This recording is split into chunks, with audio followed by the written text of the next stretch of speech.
Frequentemente é defendido que o que torna certo explorar os animais não humanos e não prestar-lhes ajuda, e que ao mesmo tempo torna errado fazer o mesmo com humanos, é o fato de os humanos possuírem certas capacidades, por exemplo, capacidades cognitivas complexas, ou certas relações de solidariedade mútua, políticas, de poder, etc.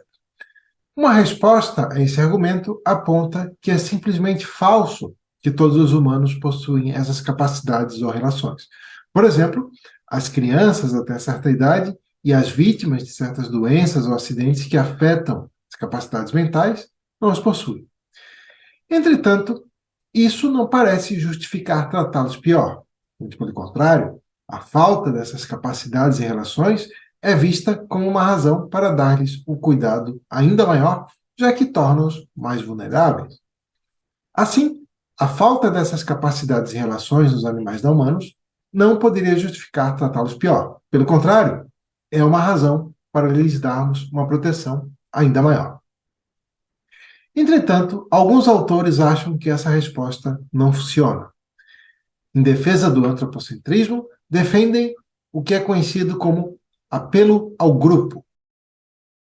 O apelo ao grupo consiste em dizer que apenas humanos importam, ou que importam em maior grau, porque todos os humanos pertencem à espécie cujos membros normais possuem aquelas capacidades ou relações, não importando se muitos humanos não as possuem ou sequer possuem potencial para elas. Vejamos alguns problemas com o apelo ao grupo. O primeiro problema é que comete a falácia conhecida como petição de princípio, isto é, assume aquilo que se propõe a provar. É como dizer, por que apenas humanos importam? Porque possuem uma série de capacidades e relações. E quanto aos humanos que não as possuem? Importam igualmente porque são humanos.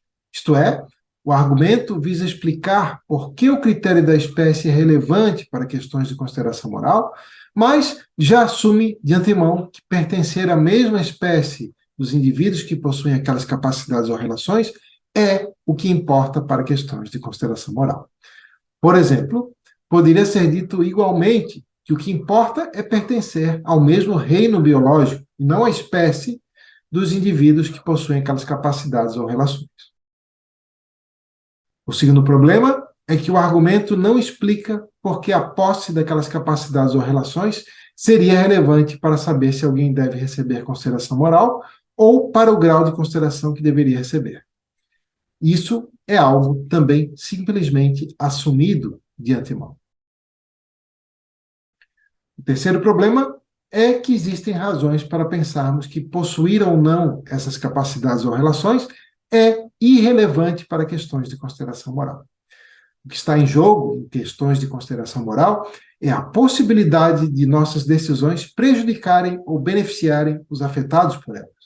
Então, o que parece ser relevante para saber a quem dar consideração moral é saber quem é passível de ser prejudicado ou beneficiado.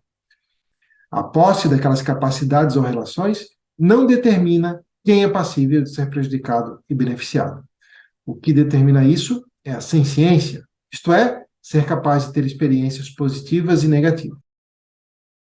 O quarto problema é que o argumento possui implicações injustas, pois incluiria na esfera de consideração moral os humanos que carecem das características listadas para excluir os animais não humanos e excluiria mesmo os animais não humanos que tivessem aquelas características. É como dizer, por que os animais não humanos não importam? Porque não possuem uma série de capacidades ou relações. E se algum animal não humano possuir aquelas capacidades ou relações? Mesmo assim, ele não importa porque ele não é humano. Em resumo, o argumento é altamente tendencioso.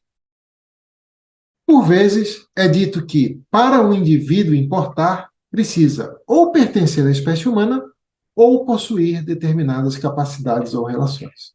Dessa forma, seria evitado o quarto problema do apelo ao grupo, pois, nesse caso, se algum animal não humano tiver alguma daquelas capacidades ou relações, receberia consideração moral plena. Entretanto, essa combinação continua com quatro problemas similares. O primeiro problema é que continua cometendo petição de princípio. visa explicar a relevância do critério da espécie, mas, em vez disso, já assume de antemão que tal critério é relevante.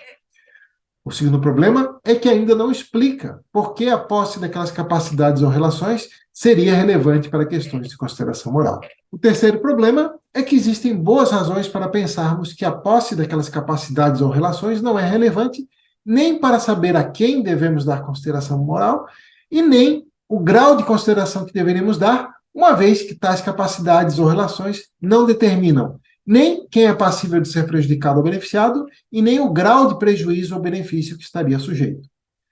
O quarto problema é que, embora evite a implicação injusta da defesa anterior, possui outra implicação injusta. É exigido dos animais não humanos que tenham alguma daquelas capacidades ou relações para que recebam consideração moral. Mas o mesmo não é exigido dos membros da espécie humana. Em resumo, o argumento continua tendencioso.